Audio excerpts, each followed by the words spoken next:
Hello everybody, this is Porter Nilsson with Random Art Attack, and the game that you're looking at right now is called Druidstone, The Secret of the Menhir Forest. I've been playing this a lot lately, and looking at the grid-based movement system, I wanted to see if I could reproduce a similar effect inside of Unity. Spoilers, I did! So this tutorial we're going to be looking at how to make a pathfinding grid-based movement system for any grid with any number of obstacles found therein. This channel is changing a little bit, and I need to take some time to talk about that. We are no longer doing video game reviews because lots of you come here with work accounts and you don't want to gum up your feed with video games and things like that, and I totally commiserate and totally understand. So instead, all of our game reviews are going to be on this new channel linked below, plus.games, and if you'd like to see that, go ahead and check that out. And there's a review of Druidstone. It is a great game and I think you'd like it. On to the tutorial. Before we jump into coding, let's talk about grid-based movement system. So one thing I could try and do, let's say the S is start and the E is end. I could start here, check above, check to the right, check below, check to the left. Now there's nothing here on the grid. And then these 2 points, I could calculate the distance and find that this one is actually closer to my end mark. And so I'm going to move here. I then do the same function again, check up, right, bottom, left, and then see which one is closer to the end. And there we go. And then I continue to do this all the way until I have a path like this. Now this works perfectly fine unless you have a barrier. So for example, I have an example where let's say that these things are blocked out like this, so you can't. I start here and I want to end here. I can't do distance anymore because there's a barrier in the way. So how would I do this? Well, it turns out it's actually quite easy. You do the same thing, so you check up here, you can't go there. And then you can go here, so you say 1. And now you go to the 1 spot, and then you check above, to the right, below, and to the left. And anything touching that 1, you put a 2.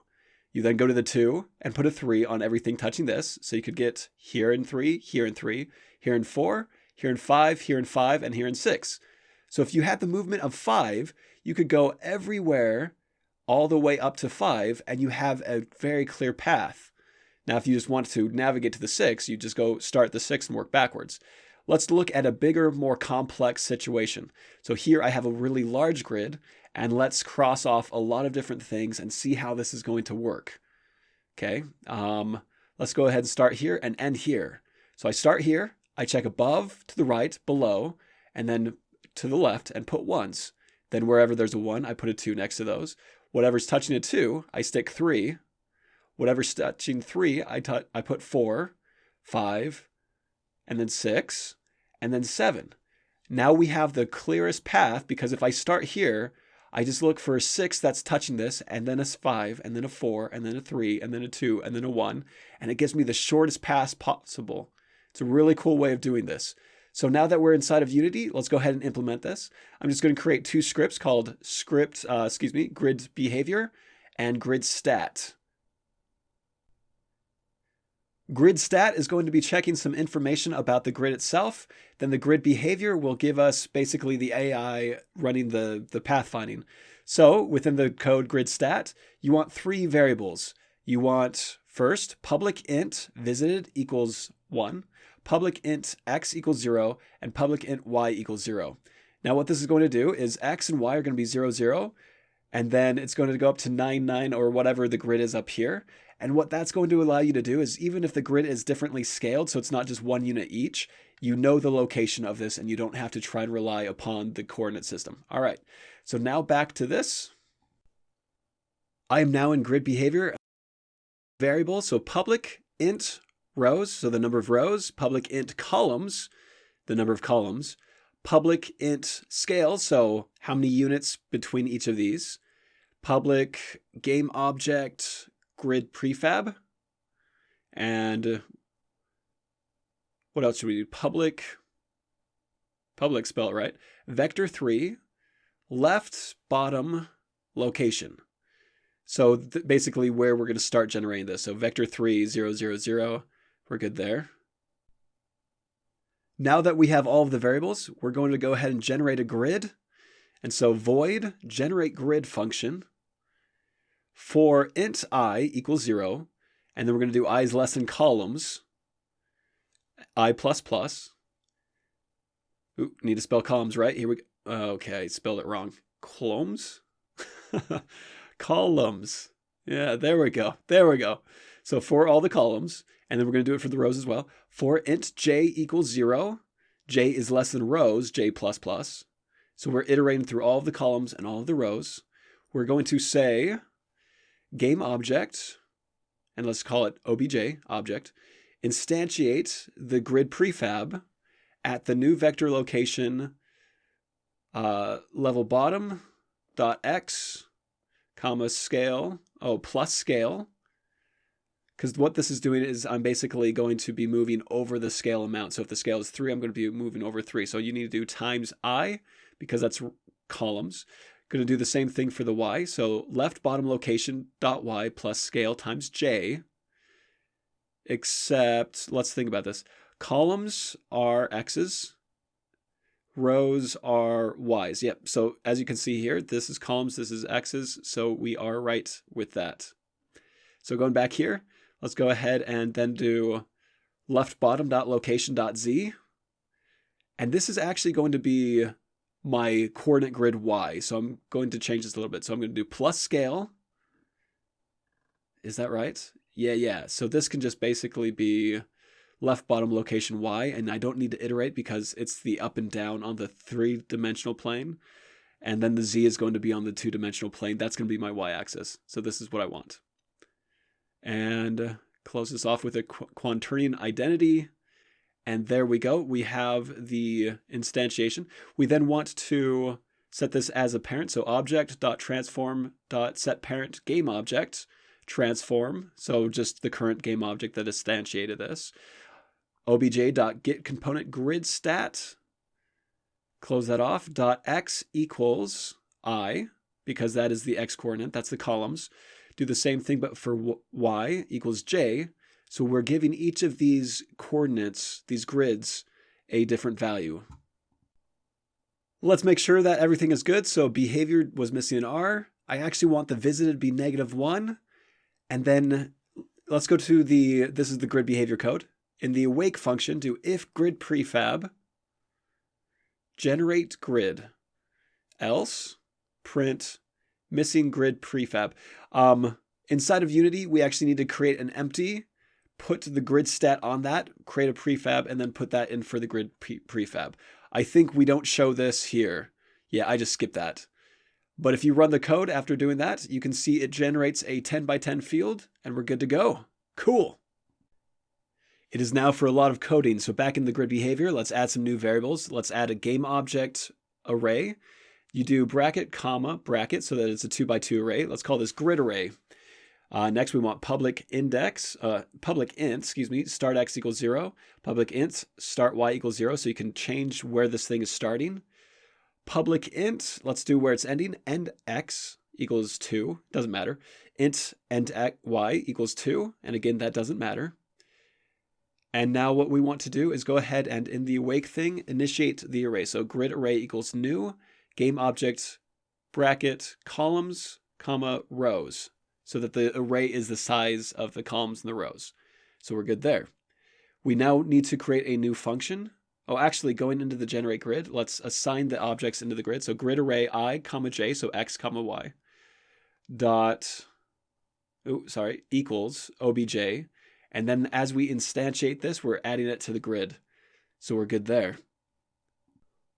We're going to create a function that will set up this grid for us so that we can actually label the points. So void initial setup for each game object obj in grid array. If object exists, I guess if we're doing for each game object, do we really need this? Let's try it without. I don't think so. So obj.getComponent Gridstat.visited equals -1. So we're basically labeling everything -1. But we want to label where we start as 0. So we're going to say grid array, start x, you need to have brackets, start x, comma, start y. And what we're going to do is, again, the visited variable lets me know where on the grid we are. And so 0 is going to be my starting. 1 is going to be the things touching that. So I'm going to say get component gridstats.visited equals 0. And now what we have is we have a grid set up where everything is -1 except where we're starting is negative, not negative 0, is 0. And this is going to be useful as we start to iterate and try to label everything else. Now we want to create a new function, Boolean test direction, with a lot of inputs. Int x, int y, int step, so where in the process are we, and int direction. What this is going to do is it's going to test up, right, down, and to the left. So let's go ahead and do the direction as this. So as a comment, int direction tells which case to use. 1 is up, 2 is right, 3 is down, 4 is left, etc. So we're going to do a switch with the directions. If I do case 1, so this is going to check above the point that I'm currently at. I'm going to say if y plus 1, because that's going to go up on a coordinate grid, is less than the number of rows, because I don't want to go outside of my, my grid. So if y plus 1 is less than the number of rows, and grid array x comma y plus 1 exists, and grid array x comma y plus 1 dot get component gridstat dot visited equals the step that I want. Okay. If it's doing this, then I'm going to want to return true for the Boolean. So I'm checking above this thing. So return true. Else, I return false. And this is still red, so let's look at stuff. Looks good, looks good, looks good. Oh, missed the double equal sign there. Okay, so this is only case 1. I have to do 4 cases, so I'm just going to copy and paste these a couple times. But I'm going to change this a bit. So for example, 4 is to the left, so it's going to be x minus 1. Less than columns, not rows. And then I'm going to have right here x plus 1, x plus 1. Ooh, actually, you want to make sure that this is x minus 1. So I made a little bit of a mistake. So that plus 1 should be minus 1 because I'm going to the left. Okay. Case 2, x plus 1. So case 4 is minus 1. Case 2 is plus 1. So it's less than columns, x plus 1, and then just y right here. And then case 3 is going to be y minus 1 because I'm going down. And so is this greater than negative 1? I think this is a better visualization. So this is x plus 1. This would be y minus 1. So that's case 3. Case 4 is x minus 1. And then case 1 is y plus 1. And so doing that, I can figure out all of my different cases. I'm sure that's not going to be hard at all. We're probably going to mess up with that a couple times. So just double checking really quick. Looking good, except that plus 1, make sure that you have case 4, x minus 1. So there's a typo there. We fix it in post. Looking here, and it looks good. So now what I want to do is using this function, I want to go through and then be able to set my different coordinate positions to the different visited value. So I'm going to, missing a bracket there. Okay, oh, need a return. Return false. There we go. Okay, so let's go ahead and do void. Setup visited. I want an input x, y, and an int step. So the x, y is going to be the coordinates, and the step is what I'm going to set it to. If grid array x, y, so basically if it exists, then grid array x, comma y, get component gridstats dot visited equals step. And now we have set it equal to the step, and we're good to go. We're going to go ahead and create a new function. Let's go ahead and call this, it's going to be a void output. So void set distance. So I'm going to go through and actually set the distance based on how far it is from my setup. So initial setup, int x equals start x, int y equals start y. There we go. And then int with bracket test array equals new int brackets. So basically creating a new array, rows, comma, times columns. That way it's going to be bigger than any movement I could possibly do. And then I'm going to say for int step equals 1, step is less than rows, times columns, then step plus plus. So I'm going to go through as many possible steps as I can. For each game object, obj, is this what I want to do? Yeah. Obj, in grid array. So I'm going through the whole grid array and checking all the different objects. If obj.getComponent gridstats dot visited equals step minus 1. So I'm checking through everything around this. Test for directions. Now, I don't have this function created yet, and so I'm going to just basically write what I want. So I'm going to have test for directions, gridstat.x, comma, object component gridstat.y, so the x and y where we're at, and then the step that we're at. I'm going to check it and see if it's -1, and then I'm going to basically set something. So I need a new function, this test for directions. So I have test direction that only tests one at a time. This test for directions is going to test for and then actually set the different values. So test for directions, int x, y, int step. Going to say if test direction x, y, so input x, input y, -1, 1. So I'm checking the step for -1 in the one direction. I'm going to say set visited x, comma, x plus y equals step. So I'm testing the up, hence the y plus 1. I'm going to do it in all 4 directions. So input x, y, checking to see if it's -1. If it is, then I'm going to set the right direction equal to the new step. I'm going to test the bottom direction. So test direction x, y, -1, 3. I'm going to set the visited, so that's x, y minus 1, and then I'm going to set for the step. Going to do the same thing in the 4th direction, so this is to the right. And I'm going to say set visited x minus 1, y, step like that. Now, as we have this, it's going to go through all the different directions and just check. So I'm going to start at 0, check to see if it's -1. If it's -1, then I'm going to set it to the new step. And then we're going to continue doing that. So let's go ahead and go up to the set distance and look at this. So it says test for directions. So I'm starting at my starting x, my starting y, and then I'm checking the different steps. So as long as it's -1, I'm going to change it based on the step. And since we're doing the for loop, it's going to iterate through all of these different steps. So first I'm going to do 1. And then from there, I'm going to have everything touching 1, and then do 2, and then everything touching 2, 3, 4, as long as it's not -1. So if it already has a 1, it doesn't become a 3 and overwrite that. Pretty straightforward, I think. Not straightforward, but it's pretty slick. Let's create a new function called the set path. So now that we have a generation of all the numbers, we're going to create the path. So int step, int x equals end x, int y equals end y, same old, list game object, temp list equals new list game object.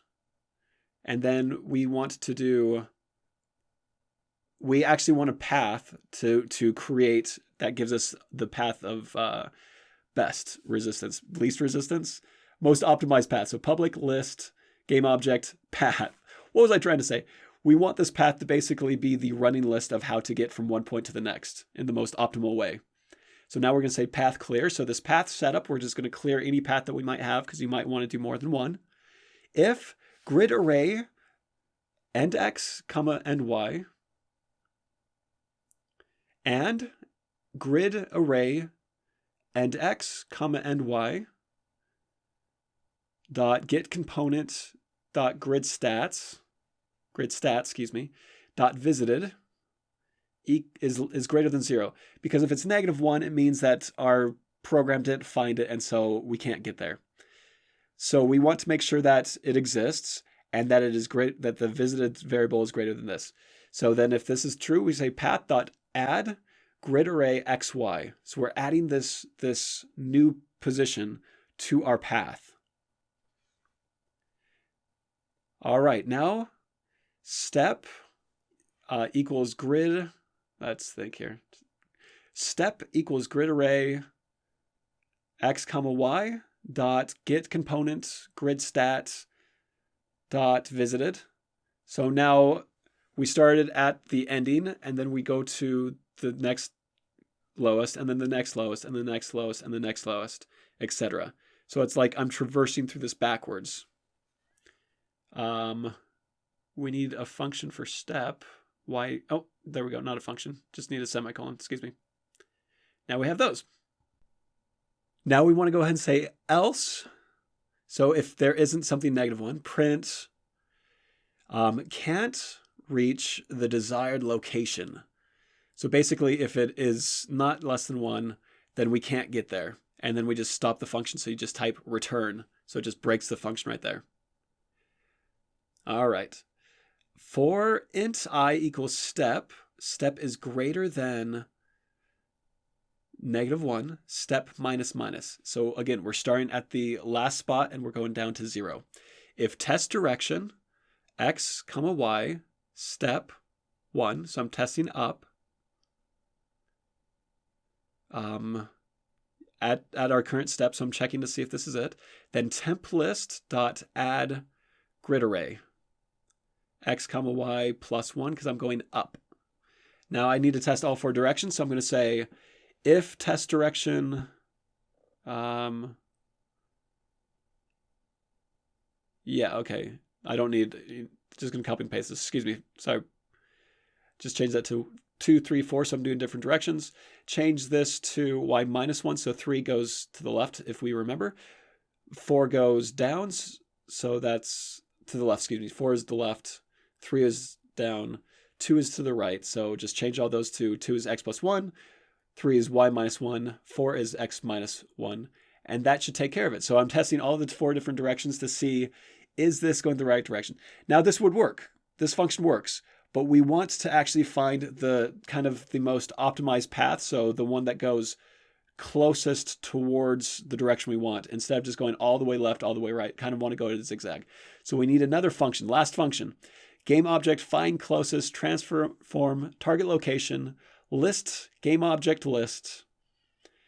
And we're going to do this really quick. Very easy, I promise. Float current distance equals scale. I just want something really big. So scale times row times column.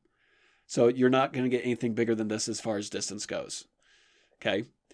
Int index number equals 0. And then for int I equals 0, I is less than the list dot count plus plus. And we're going to go through this and basically check which of these has the greatest or the least amount of distance.